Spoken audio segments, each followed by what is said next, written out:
Afreilich and Zeis Chanukah. Welcome to My Life Chassidus Applied, episode 239. Tonight is the last night of Chanukah, where we light all the 8 flames. And the words of the Rebbe when he spoke to the children in Tovshin Mem Beis, there was a Zeis Chanukah Sicha, there was a Sicha that the Rebbe spoke to the children at the beginning of Chanukah and also the end of Chanukah. And he said, when you have all the 8 flames, the Rebbe used the word, since he gave the example, Tzivus Hashem, which was using metaphors from warrior metaphors and battles, the battle over the Yetzer Hara, the battle over darkness, that you have the full assault, because you have all 8 flames burning, not one, not two, the whole power that we manifest and we express and we actualize on this night and on this last day of Chanukah, called Zeis Chanukah. This program is dedicated in honor of Mendel Goldstein upon his bar mitzvah. May he grow up to be a chayil and a source of nachas for the Rebbe and all of Israel. Dedicated by his parents, Rabbi Levi and Miriam Goldstein. So let's begin with that, since it's Zeis Chanukah, literally while we're doing this program, as we're going right into the last day of Chanukah, let's talk about a few things about this day. Chanukah in general, I discussed last week's program, which was the first night of Chanukah, and previous years as well, in previous episodes, so we're going to focus on the last day. So in addition to what the Rebbe said, put it into very simple terms, which immediately is applied Chassidus on its own, that taking the light of Chanukah is, of course, the light of the soul. Ner Hashem nishma sodom. The soul of a human being is the lamp or flame of God. The flame of God is the soul of a human being. We actualize that flame of the soul by doing Ner mitzvah v'teira eir, which is the flame of the mitzvah, of good deeds, and teira is light. That's how we ignite and we fan the flames of the soul. So each day of Chanukah has, you do it with a certain measure, has its day, you grow day to day. The last day is the full expression of a human soul. The full expression of everything you have power to achieve is on this day manifest. Even the things that go beyond the natural, which is one of the reasons why it's the 8th day, as we spoke briefly last week, and explained in Chassidus, that 8 is Sheminus HaHekef. 7 is the cycle of time. It's the cycle and the structure of existence. The 7 days of the week, the 7 years of the sabbatical, the 7 midas, emotional attributes. 8 signifies transcendence, the 8th day. That's why anything with the number 8 is already going higher than, say, the Shtalshus in the language of Chassidus. In simple language, it means a power to be able to transform, not just to illuminate, but to transform existence, because you're coming and accessing something beyond existence. And that's one of the reasons it's the 8th day of Chanukah. So the 8th day has more than just, it's not just 7 plus 1, it's not just a cumulative of 8 days, it has another quality. The Rebbe often brings from the Attaining, in Attaining from the Tzemach Tzedek, very briefly, but he speaks about it, he compares it to this 8th day of Miluyim, the 8 days of the dedication of the temple, which of course Chanukah is related to that dedication. That's why it's called Chanukah. They rededicated the temple after it was defiled. So in Attaining Chanukah on page Tov Kuf Samach Beis Aleph, the Rebbe cites this in a number of places, that it's getting the level of the 8th being transmitted into the 7. And he brings 2 different interpretations. That's why he says Yom HaShmini is called Zeis Chanukah, Zeis Chanukah Samizbeach, Zeis Himalchus. And how is that explained? That the 2 explanations that Rebbe gives is explanation number 1 is that Malchus has the power from a higher force to be able to transmit it into beyond, to the lower worlds. In the case of this chutzah, al pesach beisim bachutz, we can illuminate even darkness and transform it with the power of 8. Or the other way around, that is the amshach of atik, from the source of higher than Ishtalshus that goes into Malchus. That in addition to the 7 midas, which is the 7 emotions of Zoh, Zohar Ampin, that are the source of the energy that Malchus has, the moon receives from the sun, it gets an additional 8th from higher, from the level of Atik, as he says here. So that's where you have Aleph Zayin. Zeus has the letter Zayin Aleph, Aleph Zayin. Aleph Zayin can be the Aleph on top of the Zayin, or it can be the Zayin that's below the Aleph. So the higher explanation is that the Zayin, the 7, receives from the Aleph, which is Keser, or the general higher three levels. And the Rebbe in several places reconcile these two interpretations, because in order to draw down something lower, you need to reach higher. So both interpretations are connected. In simple English, it means this, that on the 8th day of Chanukah, we have the power to actually not just illuminate, but to transform, to bring a dimension that is beyond our natural faculties, go deeper into the soul, into the Ner Hashem Nishmas Adam, into the flame, and bring that flame even into the outer outskirts. So the rest of the days of Chanukah, we do it through illuminating, and here we actually can transform. Now, in order to do that, to transform the lower levels, you need to dig deeper and reach deeper into Kesed, into the higher source, which is the one above the 7 that allows the 7 to go into the one below the 7. That's in brief. A number of places that Rebbe speak about it includes in the Sikha, a very interesting, a very powerful Sikha that was said by Shabbos Parsha Mekei Zeis Chanukah Tovshin Yud Gimel. That would be the equivalent of probably 1952, if it was the end of the year, unless it was already January, but probably 1952. There the Rebbe also then reviewed in what was one of the first Maimer Ke'en Sikha. He said he doesn't want to bother the people to have to stand up, the audience, as they usually stand up formally for a Maimer. So he said, not to matriach you, not to cause you to exert yourself, and not to exert myself more than necessary. The Rebbe said, I'll say a Maimer more in an informal way. It was a Maimer from the Tzemach Tzedek. And the Maimer talks about some of these ideas of bringing from a higher level into existence, which of course is the whole fundamental principle of Judaism in general, that we bring transcendence into immanence, that we bring a higher dimension of that's beyond existence into existence. That's how we elevate our mundane and pedestrian lives to states that are far higher than the regular routines and so on, which is the 8 transmitting into the 7, the 8 transforming the 7. And the Rebbe then afterwards said, it says in Svarim of Chassidus, the Rebbe didn't say the exact source, but Bnei Yisachar says that Zeis Chanukah is the 8th day of Chanukah is Mesugel, is a special day for birth, that barren people who are barren, God forbid, should be able to give birth. It opens up basically the barren womb, what we call Peika Dakotis. And the Rebbe explained that this is based on, it says in Kabbalah and Chassidus, that on Chanukah radiate the Yud Gimel Midas HaRachamim, the 13 attributes of compassion, which again is higher than the 10 spheres, because it brings also from Keser, the 3 Gimel Reishim, that's higher than Keser. That's higher than the 10 spheres, and that's why it's able to open up, even when regular channels are closed. It has a power to open up, especially on this day of Zeis Chanukah, to open up blocked channels, which is the idea of someone that is unfortunately anakoda, someone that's barren, for some reason is unable to channel a blessing of birth, is unable to be achieved. On the 8th day of Chanukah, we have that special power. This is the Rebbe said all in that, Fabring and Parsha Miketz, Zeis Chanukah Tovshin Yud Gimel. Then the Rebbe afterwards went and indicated to different people who apparently needed such a blessing that they should say L'chaim. So what you see from this is that it isn't just an esoteric concept, it actually has practical application. That when things are blocked, this day of Zeis Chanukah has a power, an additional power, and a qualitative new power to actually break open and open up hitherto closed channels, because you're being mamshech from the 8 into the 7, so you have a higher power connected to birthing. So I thought that's a very powerful statement, and he connects it also to the Maimer of the Tzemach Tzedek, where he talks about the power of giving birth.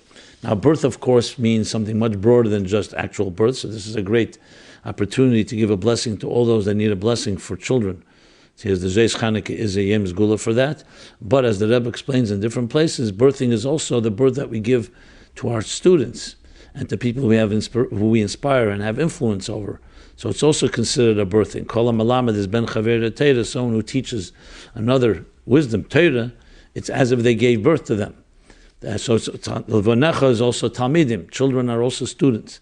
But it also means, even in a broader sense, any type of block, any channel that for whatever reason, naturally, or in the regular routine of things, in the regular cycle of 7, seems to be closed, here's a day that can open up that channel. I thought it's a tremendous point to make on the night of Zeis Chanukah. It's a blessing that all of us have. whatever area where we have these blocks or these impediments, that a channels open up on Zeis Chanukah. Okay. So with that, let us now go to, we'll connect it also to Hey Tavis is this week. On Thursday will be Hey Tavis.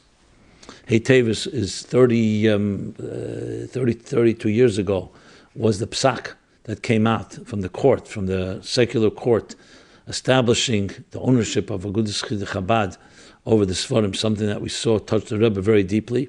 So I've spoken about Hey Tavis a number of times. I'm not going to go over the whole depth of it.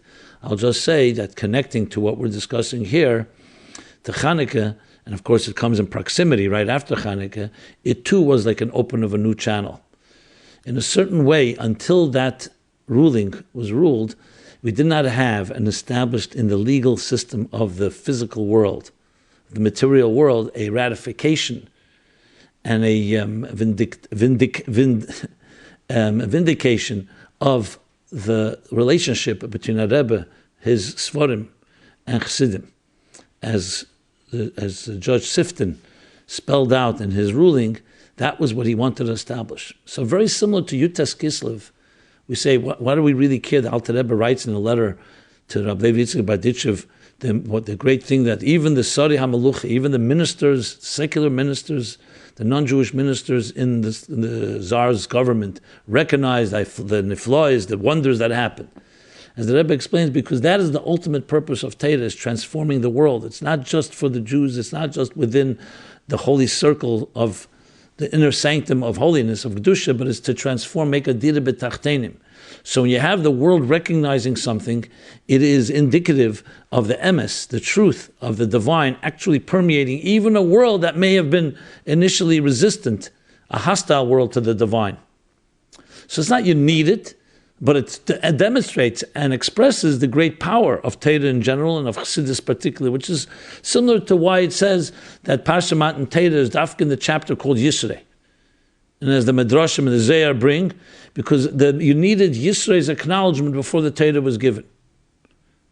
So the question is asked, what do you need Yisrei's acknowledgement? Yisrei was a prophet among non-Jews. He was a sorcerer, or he was a magician, or he was a brilliant man, but what do you need? His endorsement?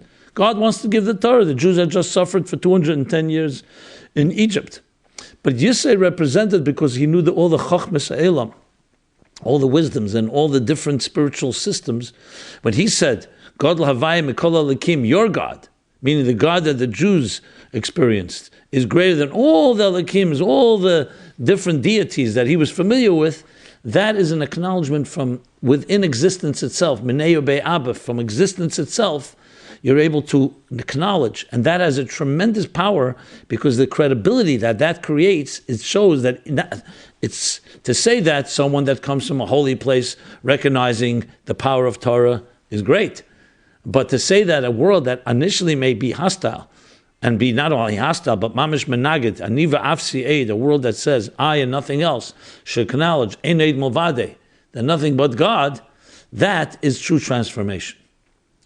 And Hey Tavis has an element of that, because it established forever, without any more ability to question, the eternity of the Rebbe being manifest in his Sfarim, anon nafshik sovis yahavis, his manifest his eternity in the works, because the works, the Torah that he presents, that lives on, and that's what a Rebbe is. His Chaim, his life is Chaim Ruchnim, not Chaim Psarim, not of flesh. And where do you manifest it? In his teachings and in his directives.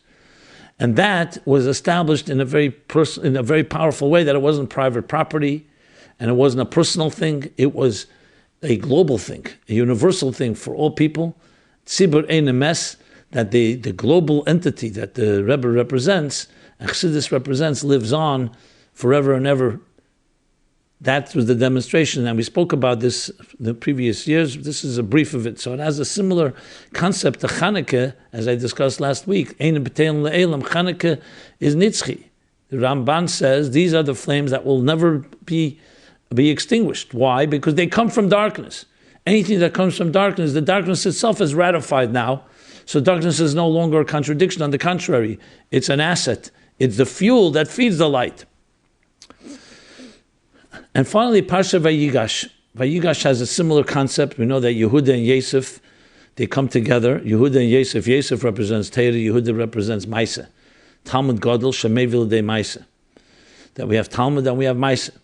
Ultimately, there will be the ultimate Mashiach and Mashiach ben David from the house of Yehuda, of David. Comes from the Shevet Yehuda.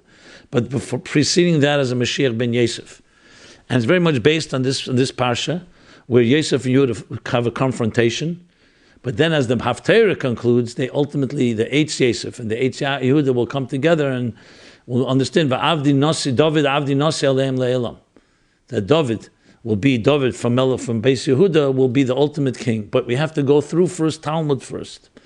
Because without direction of Torah, you don't know how Maisa what the Maisa should be.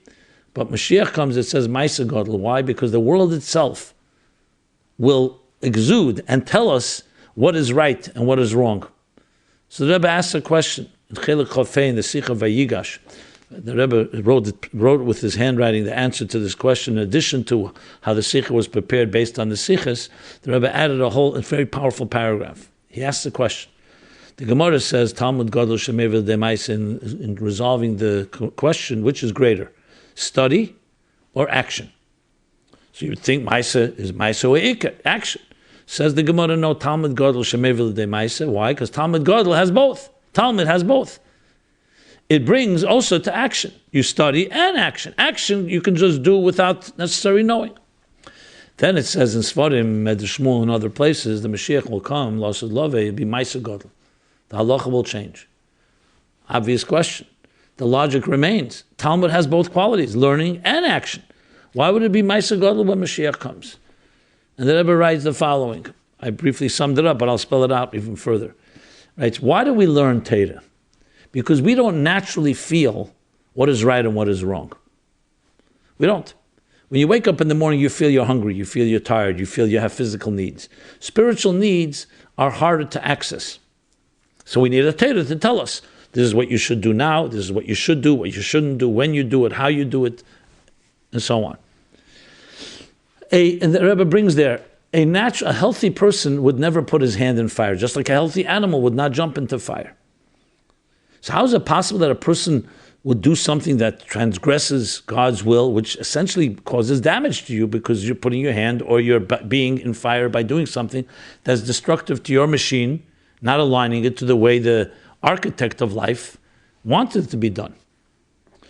And we should only be doing mitzvahs because a mitzvah nourishes you. Would a normal person put their hand in fire? The only reason they may, God forbid, is because they don't know it's fire or they don't know that fire damages, is hurtful. That's the world in which we live. As the Alter Rebbe says in Perek Lamed Vav and Tanya, Helam v'Hester, God concealed his presence and many concealments, to the point where we live in a world where we can convince ourselves that we don't see and feel the divine, and we actually don't feel it. So comes the Torah and says, here's what happens. Shabbos comes, this is what you're supposed to do and what you're not supposed to do. Every morning, every day, every moment, all the things the Torah regulates is to reveal to us, because we don't naturally, instinctively, and intuitively feel what we should be doing. So we need to look at the calendar. Now it's Chanukah. Here's the mitzvah of Chanukah. Here's the tefillas, you say. La'as is love it when the world will be transformed and it will be permeated with the divine will of the architect. So every part of creation will exude on its own and recognize. So then we will naturally feel. That's why it says in Medrash that if a person goes over a Shemitah, or sometimes it's a Shabbos, and try to take a fruit off a tree, it'll say the tree itself will cry out. Even Mekir Tizak. The stones of the walls will cry out because the world will be permeated with the divine. So everything will recognize the divine. Then you don't need Talmud. You don't need to learn. Just like you naturally feel hunger, or naturally feel thirst, or naturally feel fatigue, you'll naturally gravitate to what is right. So that's why Maisa Gadol. Because like I said, the world transformed is a whole different story. That's when Yehuda becomes the leader. Maisa Gadol, Yehuda, Haidah, acknowledgement. But to get there, you need to start with Talmud. Because that is at the end of the process. Throughout Golus, throughout the years, you first need Mashiach ben Yosef. You first need Yosef to be the leader. Yosef from the word Hisofa, addition, studying Torah, knowledge that informs us what to do until we train ourselves to the point that we become natural natural vehicles and natural channels for the divine will. So then why will we learn Torah L'Asad Lavi? So the Rebbe brings there from Ageres HaKedesh, end of Siman Chavav, we'll learn Torah not to know right from wrong, but in order to be meyachid har yechudim, to create deeper unifications and deeper transformations and deeper elevations in holiness itself. So there you have a connection between all the three, Chanukah, Zez Chanukah, Heit Teves, Vayigash. And of course the application is that that's the goal. The goal is not just that we follow instructions, but you feel it within. You learn Chassidus, what happens is you begin to feel and sense what is right. You begin to sense higher presence. You begin to sense a higher state of consciousness. You begin to sense divinity in your life.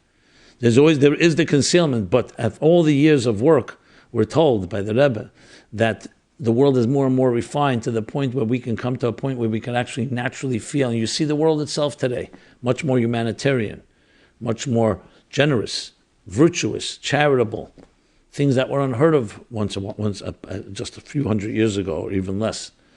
So the world is being transformed, and we are obviously have a tremendous role to play, a fundamental role, a leadership, proactive role to play in the unfolding of this drama.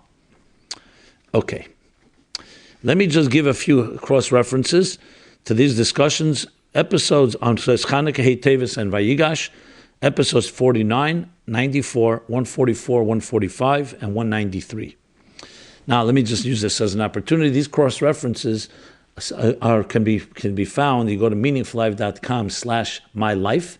You'll find all the archives of these programs that I just mentioned, and all of them, all the 238 previous ones, and they're all timestamped in the YouTube, not on the mobile phone. You have to do it on your desktop or laptop, where you can access, and you click on the YouTube version of the videos, which are embedded on our site and other sites, and you'll find timestamp where you can just go straight to the topic that you're looking for.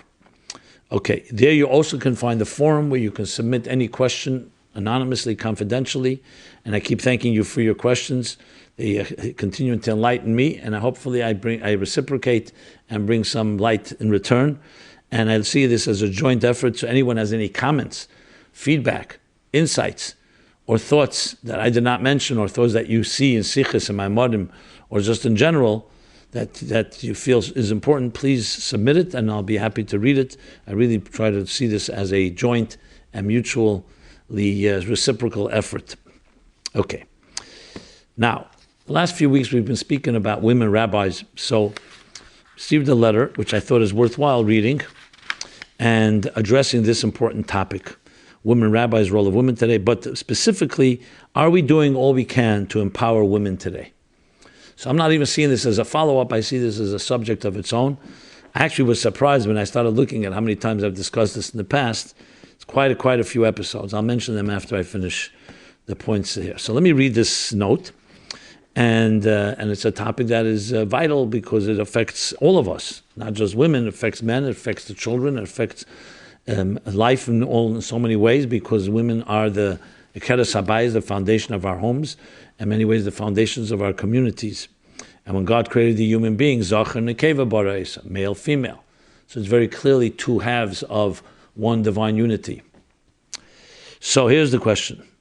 We have an issue which is not going away. You yourself said that you get many questions regarding the women's role in Yiddishkeit. Women are going off the derech, and women who are not yet observant are turned off by this. What is the solution? We have a Rebbe who told us ages ago that we must do what we must do. Our generation is different in that it is very important that women be given the place and treatment that they deserve, and facilitate as much as possible to participate in matters of Torah and mitzvahs in order to draw them close to matters of Yiddishkeit. And the approach today is that women learn even the oral law. As Lubavitchers, what steps have we taken in this regard? On the other hand, the story with Rabbi Riskin, who spent hours in Yechidus with the Rebbe on this very subject, has responded to the call of our times. The Rebbe said about him and his institutions that they are modern Orthodox on the outside and Chabad on the inside. I never heard that before. I'd like to find a source for that, but I'm reading it based on this writer's authority. He began teaching Gemara to women long ago, and we are just waking up to the idea. it still has not arrived at our meisdus, at our institutions. He has institutions where women are trained, including shimush, to paskin and to adjudicate as judges on the Bezdin. We, including our poskim and the leaders of our community, are light years behind this, despite our very own Rebbe giving us the green light to move forward. It creates a huge chilul Hashem when non-Lubavitchers find out that the Rebbe instructed the women to learn Gemara, and he is blatantly disregarded.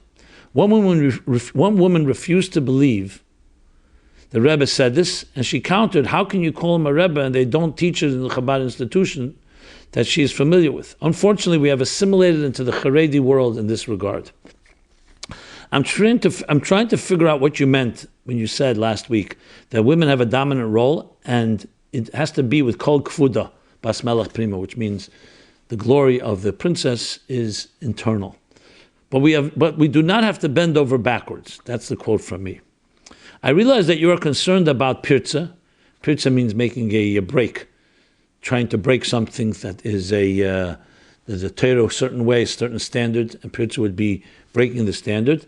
On the other hand, we do have enough poskim which permit a woman to paskin, to rule, in other words, on halachic matters. Furthermore, the Rebbe, when he retracted his original consent to Rabbi Riskin to allow women to dance with the Sefer Torah on Simchas Torah, it was not because of pirza, but because of a lack of precedent. Well, pirza and lack of precedent can almost be synonymous. If we are to facilitate as much as possible in allowing the women to participate in matters of Torah, then we must, quote unquote, break our heads, as you say, for the women who feel they can contribute to the community in this regard and find sneeze ways for this to happen. This conversation is taking place with the obvious elephant in the room, which is that frum women are working full-time. They are doctors, lawyers, even running for elected offices. The latter with the support of the Rabbonim of their cities. Yiddishkeit, Rahman al-Islam, must not be made to look like a farce. Thank you for your attention to this matter. Kol tu, and I wish you and your whole family a Freilich and Chanukah and only revealed good. I read the letter exactly as is. I know it may infuriate some people. As you know, I read letters not necessarily that I agree with, but it's important to hear the voice, and I'm not here to silence voices. I'd rather take a different approach. You have a voice, even if it's something you may not agree with, respond. And that's what I'm going to do now. So in spirit, there are things here that I completely agree with.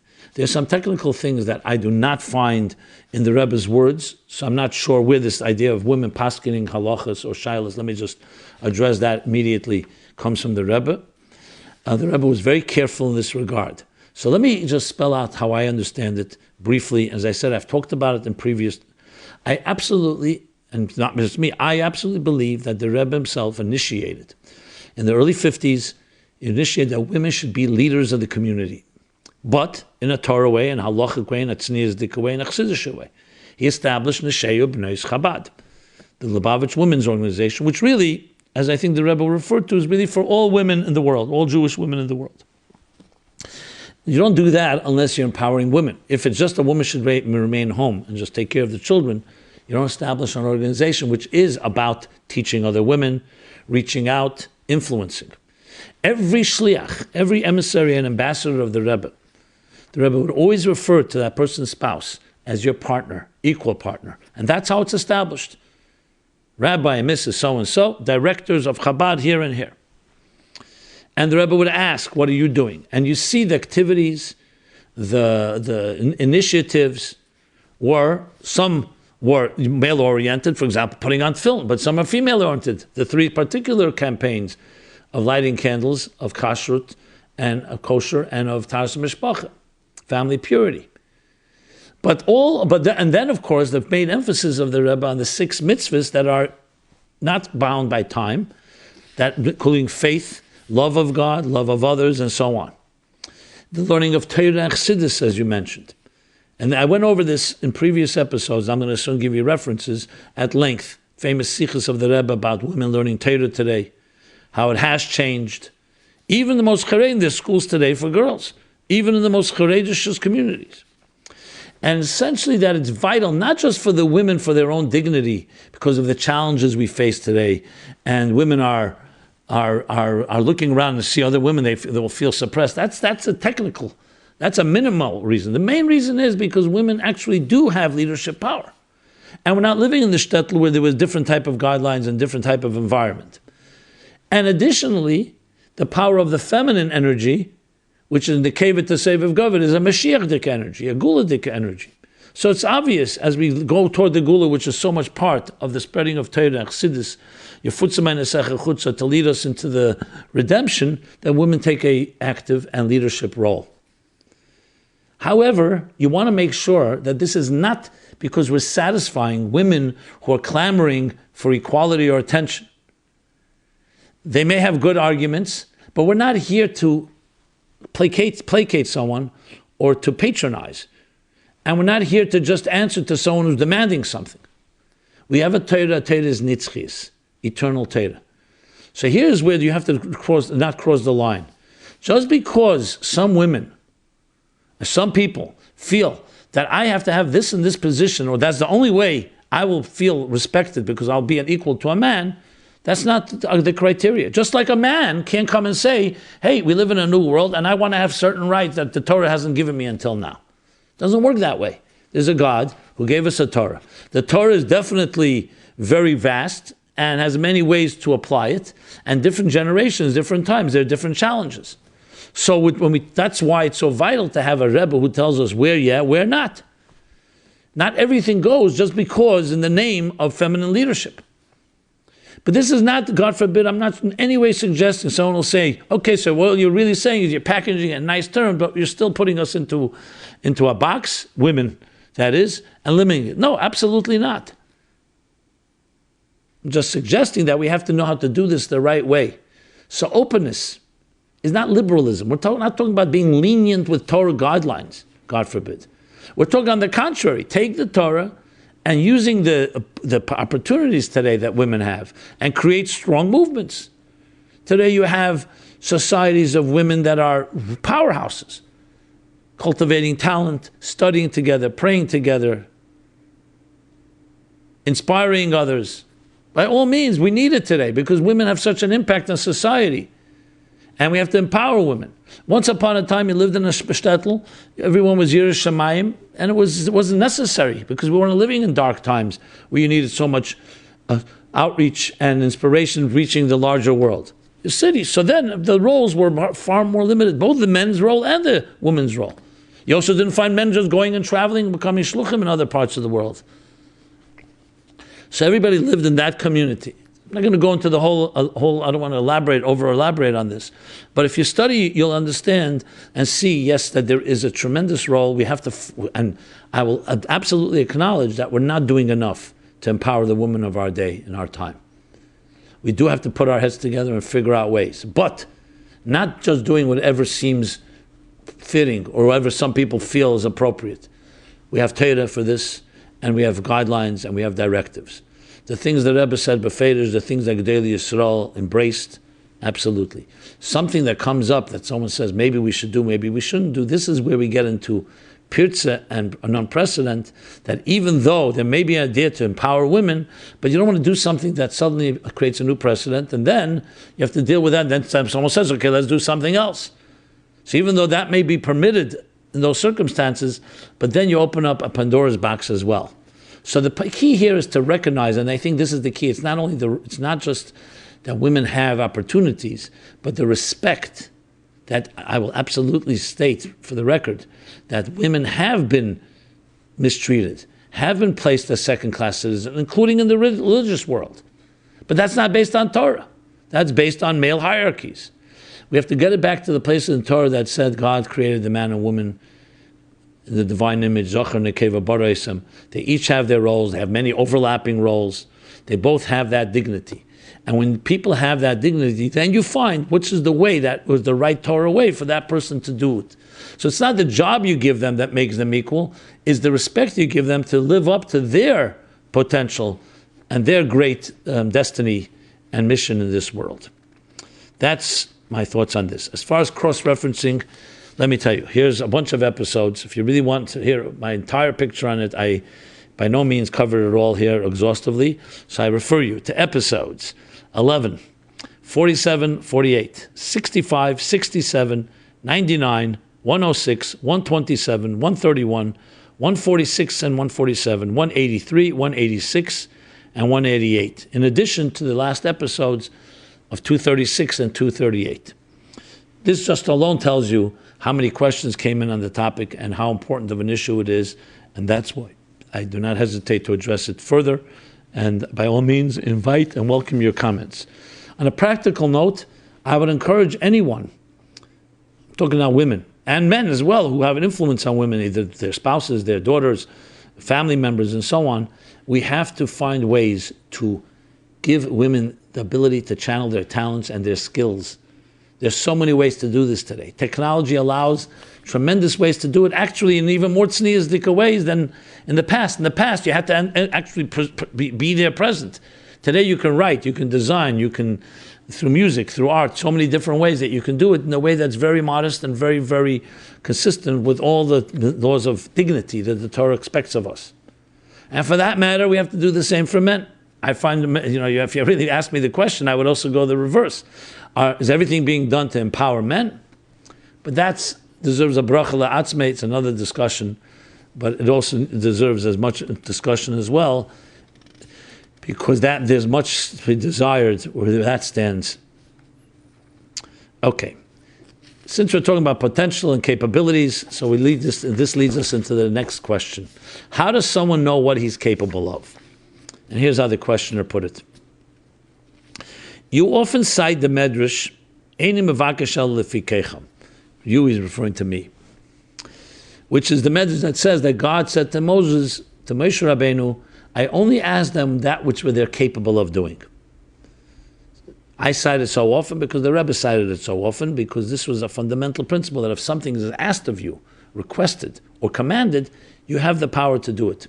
If there's a challenge that comes your way, it means you have the ability to rise to the occasion.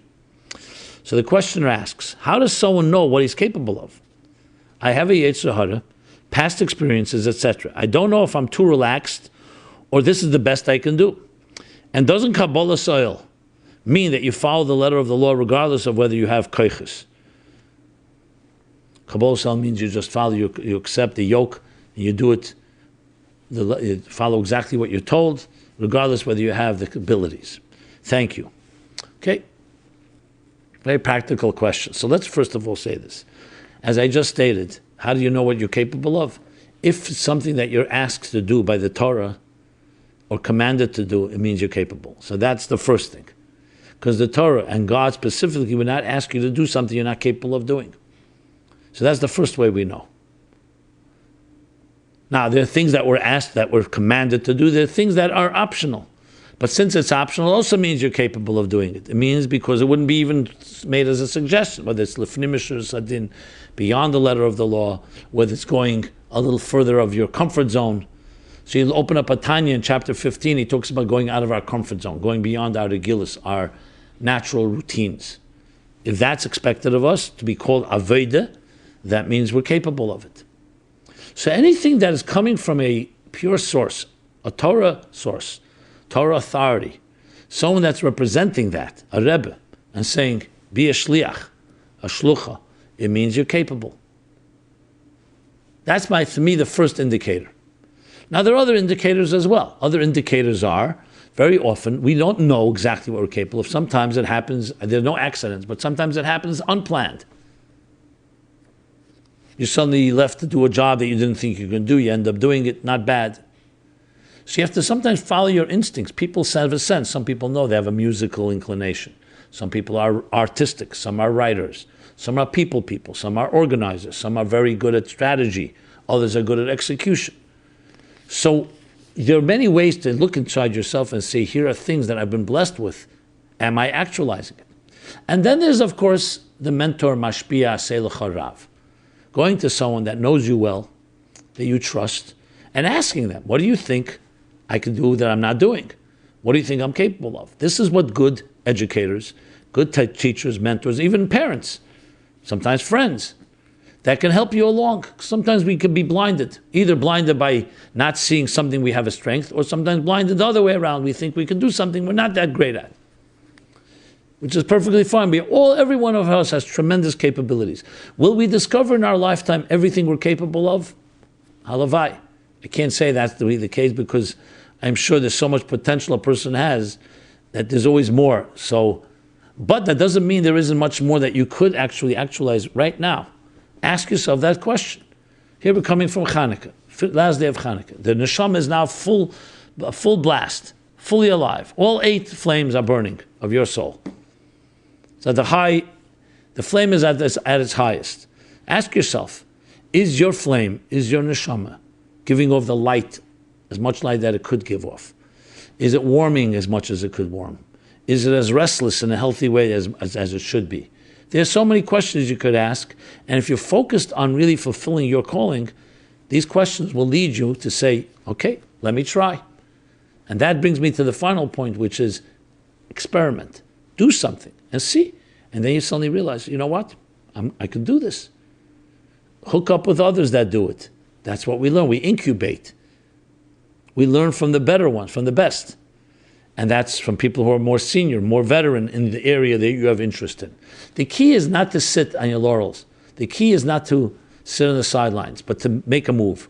Jump in. You may not always be great at the first time. You try this, you try that, and that's how we grow.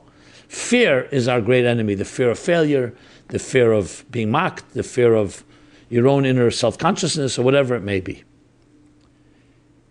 Regarding the Kabbalah sale, follow the letter regardless of whether you have keiches, not exactly. The Kabbalah sale does not mean, the Rebbe says, Mesiras Nefesh is not jumping up 10 floors. Meaning you're not capable of that. Can't be expected of you.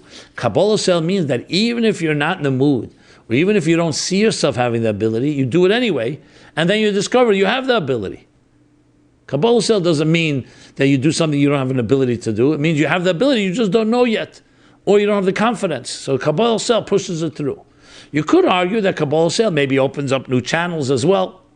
Like the Rebbe told, Friedrich Rebbe told a potential donor who asked for a dedication for some books to print.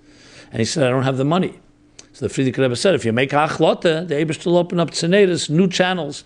They'll have the money. So the Kabbalah sale can push it through and open up new doors. But it all still means that you have the capacity. Even b'chol ma'itcha is beyond, you're very much beyond, but it's also ma'itcha, beyond what you're capable of. No one's asking you to be like someone else. The famous story with Rab Zusha, that he was crying. Why? He's concerned that he didn't live up to be Zusha, not that he didn't live up to be someone else. Okay, with that, let us lead to the next question. And that is a question about possibilities. If one's containers are not aligned with their spiritual light due to a chemical imbalance, as an example, can the container be trained to regulate it and adjust itself to its spiritual capacity? Okay, let me read the letter and then I'll elaborate and explain.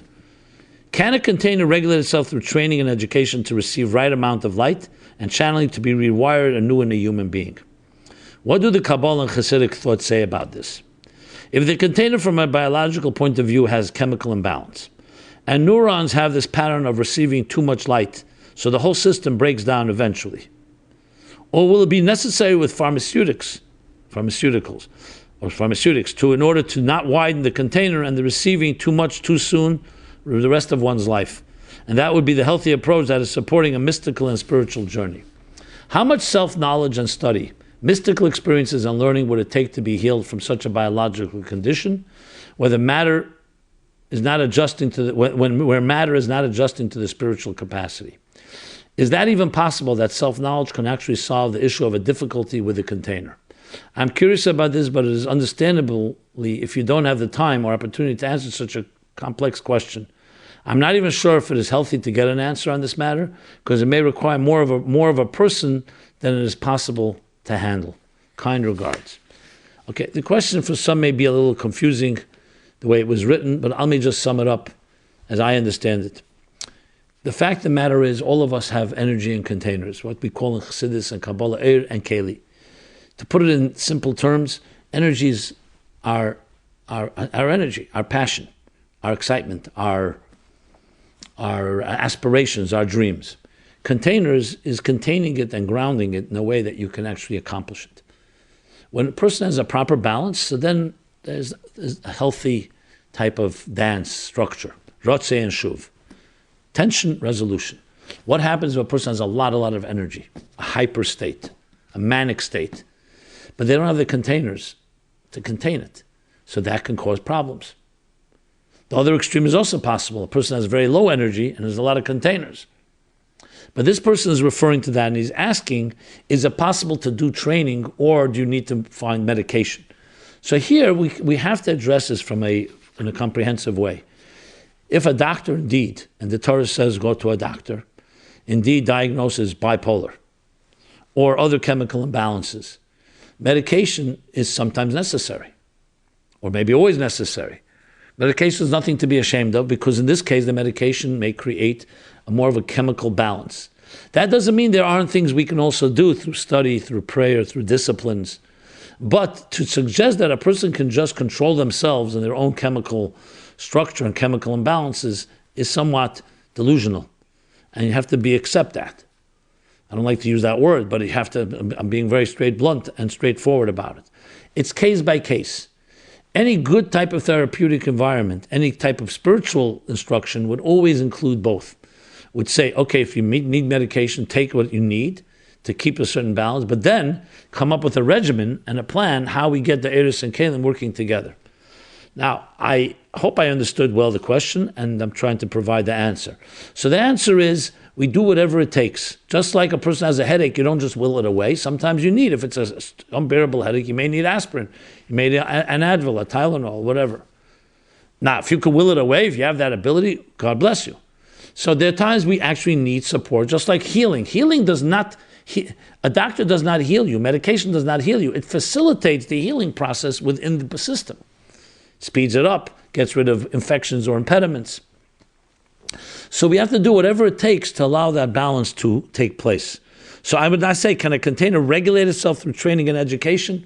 Most likely not entirely, because ein chavish mater es atzmei. A person in fetters, a person with a challenge can usually not see beyond that, and they're because the solution cannot come from the place where the problem exists, so you need a solution from outside. You need an objective party, you may need another force, someone to speak to, a mentor, and so on. But that doesn't mean there isn't work to be done that can actually help you expand your containers to be able to contain great lights. There are people who have a lot of energy, tremendous amount of creative energy, tremendous power, and it can be very frustrating. So people like that need to be helped to train to know how to contain it, how to channel it, how to ground it, how to harness it properly. It's a much bigger topic, but I think that will suffice for now. Next question. Is there a difference how one would treat depression in a Jew and in a non-Jew? That's an interesting question. Based on Tanya and Prakim Chavav and on, it seems like the approach to helping a Jew would be much different than a non-Jew. It would be very helpful to get clarity on this topic for those in the therapy field. Thank you. Now, I'm not sure what you mean exactly. I think I know what you mean by what he says in Tanya, but it would be good if you spelled it out. So I'll spell out as I understand it. In Tanya, he does talk about the battle between Nefesh Elikis and Nefesh Habamis, and basically when you're dealing with depression, how to address it in that context. Since a non-Jew does not have a Nefesh Elikis, as he says in chapter 1 and 2 in Tanya, it's Nefesh Hasheni b'Yisrael. So then you could say, since he's grappling primarily with an animal soul, does he have the same type of strengths and challenges when it comes to depression and simcha, joy? However, as I think I pointed out a number of times, in a famous sikha of Tofshin Mem Aleph Yud Beis Tammuz, famous, I don't know if famous is, but famous to me, the Rebbe points out that every human being, even a non-Jew, has a me'ain, has like an animal and divine soul, based on the pasuk in Kehelis, Ruach ha'adam elu lamayla, the spirit of man rises above, Ruach ha'behema yoredes lamata, the spirit of the animal descends below, and this is referring to all human beings, who are created in the divine image, and hence have some element of free will, especially in regard to their laws of Shav Mitzvah Bnei Neach and laws of morality and virtue. That's why they're accountable. So they too have a struggle between morality and immorality, between selfishness and selflessness. So it may be very different, and it is very different perhaps than a Jew's struggle, but the struggle is there. And therefore, I would say that whatever it says about depression in Tanya can also be applied to a non-Jew, depending, of course, taking into account everything I've just mentioned here. So the fact, just like within Jews themselves, there's different ways to apply those principles based on their own particular state of mind and where their animal soul and divine soul stand. There's the Beinoni, there's the Tzaddik with Tevle and Tzaddik Virale, there's the Rosh with Tevle and Rosh Virale. So we have many levels within the Jewish people themselves. So the point is that depression, as he speaks there, the idea of being demoralized is never healthy, not for a Jew, not for a non-Jew. Because it weakens you, as he gives the example, that you can't fight your battles. So anyone looking for purpose in life, looking to live up to a value-based life and a moral and ethical life, and has the challenges of whether it's narcissism or selfishness or greed or all the other the elements that the animal soul poses, can be open prone to depression. And that's why you have the answer that no, you cannot weaken yourself. How you access your divine spark in a non-Jew, as opposed to how a Jew may activate their divine, it requires a study of its own. But in many areas, especially in initial steps, I would say there are a lot of similarities. And I would apply the same principles in a therapeutic environment, obviously tailored to the individual that you're speaking to. This requires, again, more discussion, but suffice it for now. Okay. The next question, which is, what can I do about same-gender attraction? I'm not going to read the entire letter, first of all, because viewer discretion advised, and I don't want to read all the explicit details. But the bottom line, someone articulates very strongly their simple attraction to same gender and not to the opposite gender, and very graphically. And I appreciate your writing, but I really feel that it's not necessary for me to read it all in detail, because the theme is very clear. People deal with this issue. The person does conclude, the issue I have is spiritual, and so spiritual answers I need. I'm hoping I've given enough detail for someone to discern the roots of my issue and provide a way to return to the natural emotional desires of my heart to the opposite gender. Okay, so firstly I want to just refer you to some episodes where I discuss this in more detail. Episodes 12 and 13, 79 and 80, 147, 180, and 235. And I don't want to repeat everything I said then, because I believe I covered it relatively quite thoroughly. But I will say the following. You're absolutely right. It is spiritual, because at the end of the day, sexuality, intimacy, are part of the way the human being was created. By whom? By God. We're not man-made creatures. We're not machines made by men or women.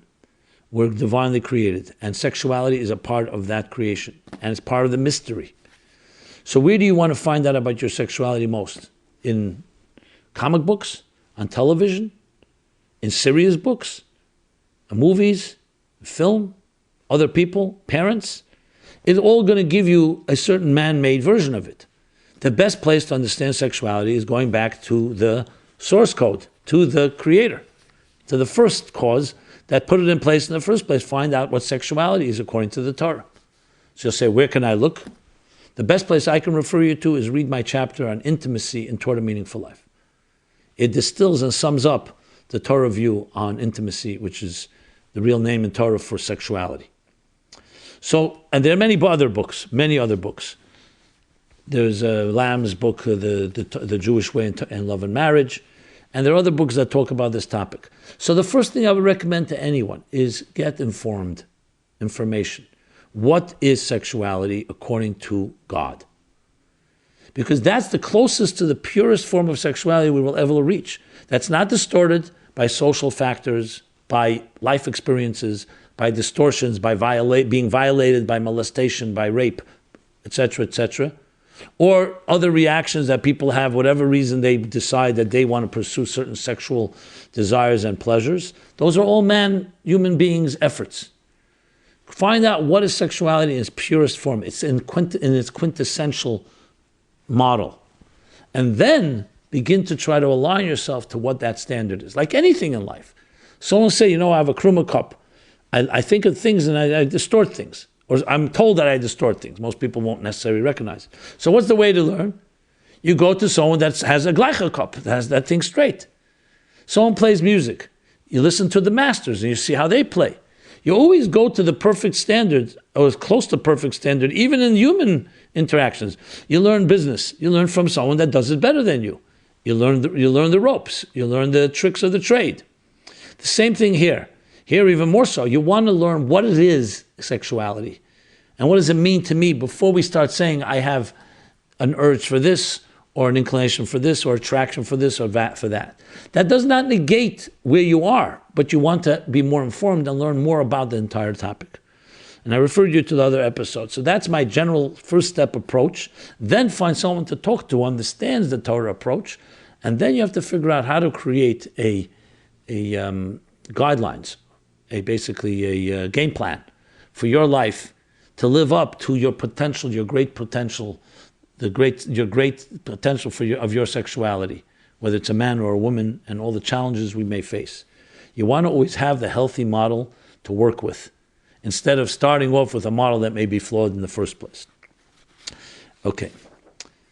Now, one follow-up, then we'll do the Chassidus question. The follow-up is, this is connected, of course, to the same issue, a thought on why therapy for homosexuals has failed.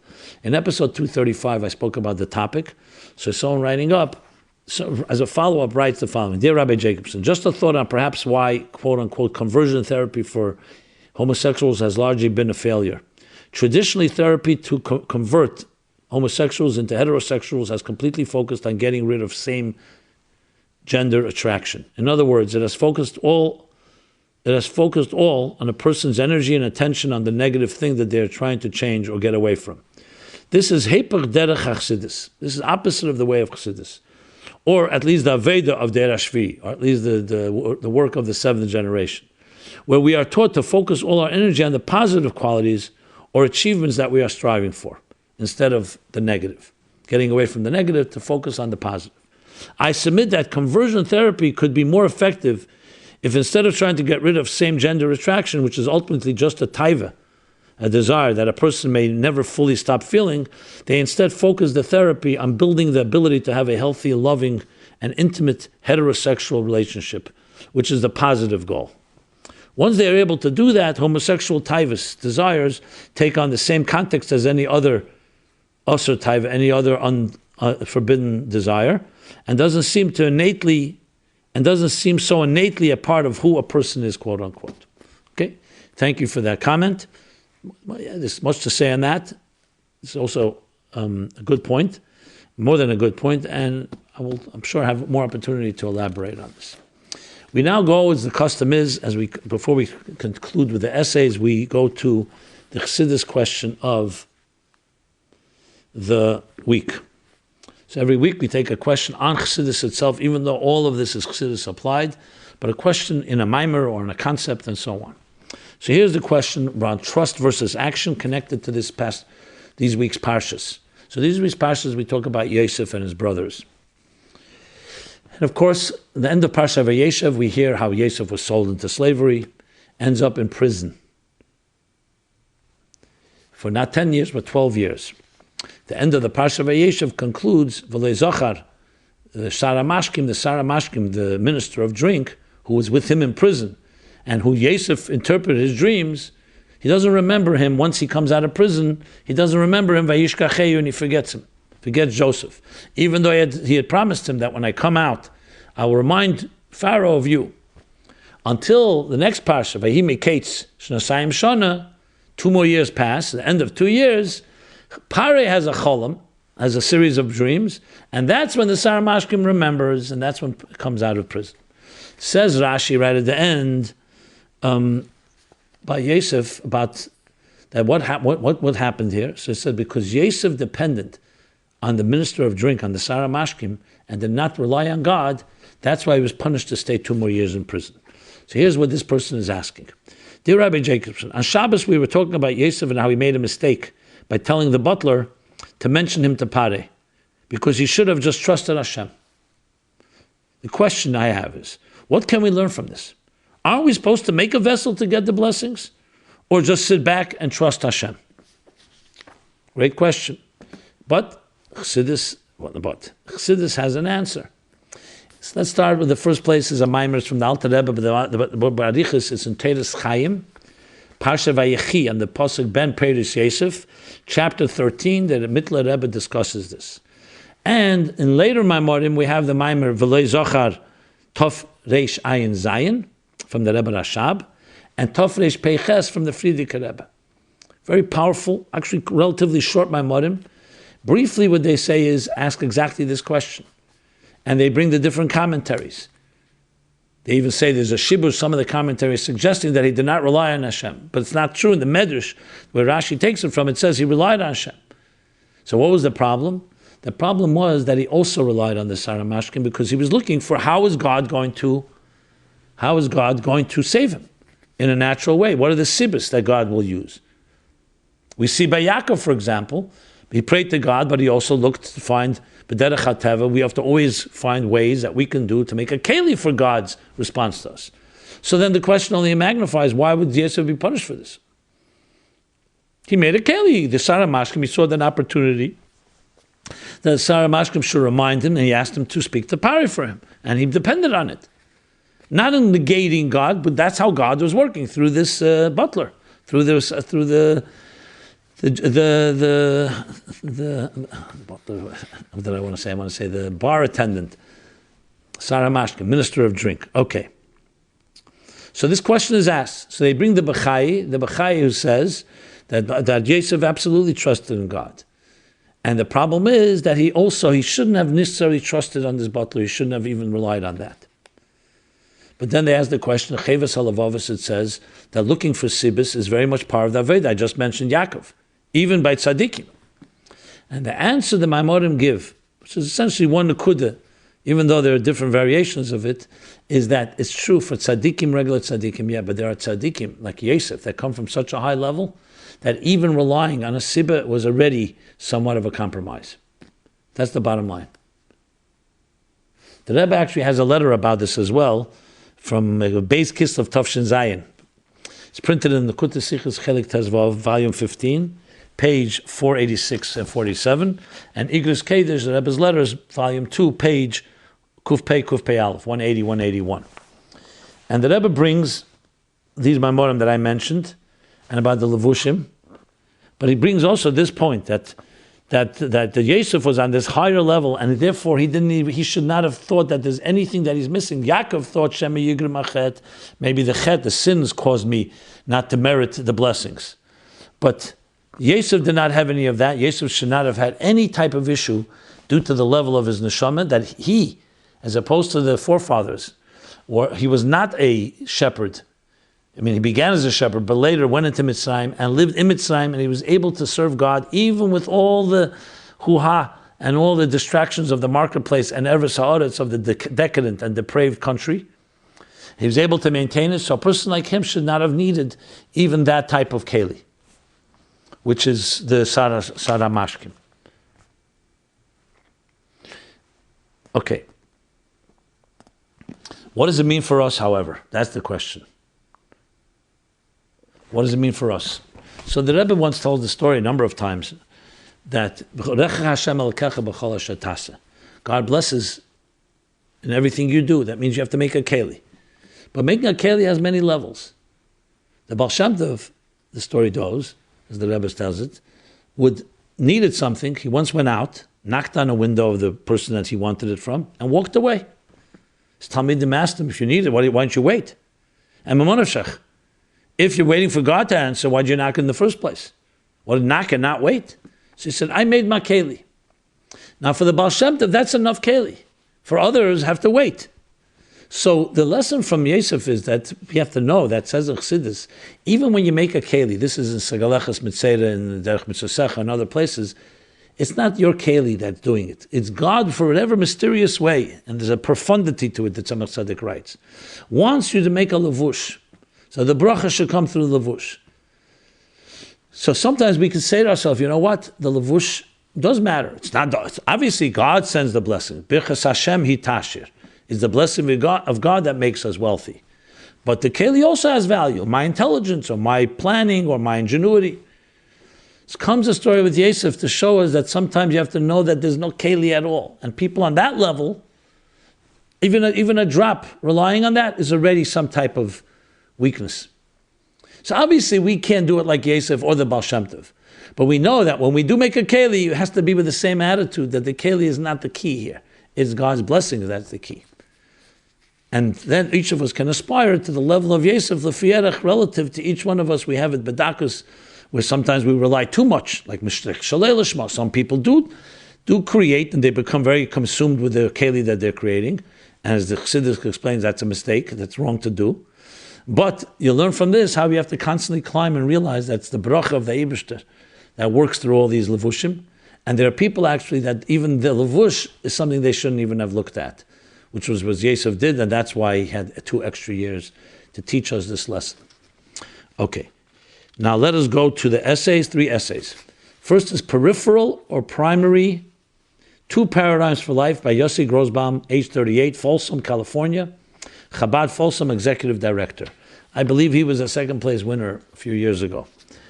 Okay, so he writes, Introduction, as children grow and mature and begin to become more aware of their appearance, many begin to develop negative body image. In recent years, the prevalence of advertising featuring unnaturally attractive models, along with the ubiquitousness of social media, has greatly exasperated the challenges of maintaining positive body image. This essay will highlight the attitude of Chassidus toward the body and explain how to reframe our attitude toward the body in a constructive manner. It talks about being bombarded with perfection, the peripheral presence paradigm, the root principle of Torah as blueprint of creation regarding this matter, to elevate the soul over the body, the unbreakable soul, maintaining meaning to overcome negative body image, and concludes with a practical application of this interesting topic, very creative, well done, well written. This essay and all these essays, these are already the last essays we're reading before we will be launching the new 2019 contest very shortly. You can begin preparing and writing if you like even. I'll be talking about it more in the coming weeks. So this essay can be accessed at meaningfullife.com/mylife, as well as other essays that I'll be reading now that as they're posted. Or if you subscribe to our emails, we send out a notice when these things are posted. Essay number 2 for this week is Attaining Inner Happiness. Sara Chyrek or Chyrek, I apologize for my mispronunciation, age 16, Brooklyn, New York. Student, B'nai Menachem. Many times one may think to themselves, how can they attain happiness? So one may buy a new car, a new outfit, or get the newest technology that's out there. But does this really make them happy? And goes on to use the Chet Eitzadas as an example of the temptations that we all face, and then goes on to explain, according to Chassidus, how we deal with finding a true inner happiness, using the Samach Tzadik's Thing Good Will Be Good, plus a bunch of other sources from Hayom Yom and from Likutei Sichos, well sourced and annotated, with bullet points at the end of actual actions that can be done. Try to focus on others instead of satisfying yourself. Remember that Hashem wants only good for you. Find Hashem in every situation, and a bunch of other very good bulleted points. Okay. Next essay is, third essay, Unknown Identity Syndrome, Mendel Brackman, age 20, Westminster, Colorado. Student, Yeshiva, Morristown. Okay. So he writes, imagine someone that's in the middle of the latest internal battle with himself. He has both sides lined up to present their case, and he's telling himself it's going to work out, just carry on. Then suddenly that one side gets that little bit stronger. So he tells himself it's not going to just go away. If I hold back for now, it's stuck with me forever, so I'll just give in already. And he's forced to make a choice. Goes on to explain this type of challenge that all of us face, and uses Torah, Chassidus, and one of the main themes of Chassidus, of course, Mashiach, in addressing this topic. Using a futuristic model, where when you use that model, you're able to give you more strength to deal with challenges of this nature, and then brings it back to discussing how it was done, Chet Eitzadas. In synopsis, a person may truly have an identity issue which he thinks must control his life because he thinks that he can't all of a sudden drop half of himself. So to stop feeling selfish and worldly is impossible. But with a redefined understanding of what is a person, that is not a decision that you can be decided in the moment based on your feelings.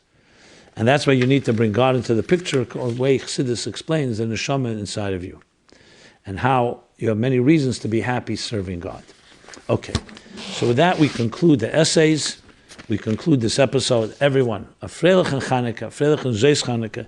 May we take this light, may we take this energy, and spread it through the whole year, as the Rebbe emphasizes many times that Chanukah, it doesn't have an Isra Chag, because Chanukah's light continues on all year round. Not with lighting a light, physically, and a mitzvah of lighting a light, but taking the energy that empowered us and the neshama and bringing it to the world out there, and in the way of your futsu meinesecha chutza, which is meinesecha is like the ne'er shemen. Ne'er shemen is like the primis atera, and chutza al pesach beisim b'chutz, we light it on the door facing outside to illuminate the world. And I think this year, probably more Chanukah celebrations and more illumination, all countries around the world, everywhere. So it only grows, and we should already be zeicha, that from these natives, which ain't a b'teil le'elam, that will never cease, finally we have the natives in the Beis HaMikdash Ashlishi, in the Meneda, in the third temple, which will be an eternal temple, a Bayis Nitzchi, Migdash Adnei Keinu Yadecha, and should happen right now, before even the end of Chanukah. We're here every Sunday, 8 to 9 p.m., My Life Chassidus Applied. We need your support, especially at the end of the year, Chanukah Geld, to help us continue and expand this program. So please go to meaningfullife.com/sponsorship, dedicate a program in honor or memory of a loved one. Thank you very much for that, and in general, and everyone have a very, again, Freilich and Chanukah and a Freilich and Tomid. And until next Sunday, this has been My Life Chassidus Applied, episode 239. Good Yontif, and a good Chedesh.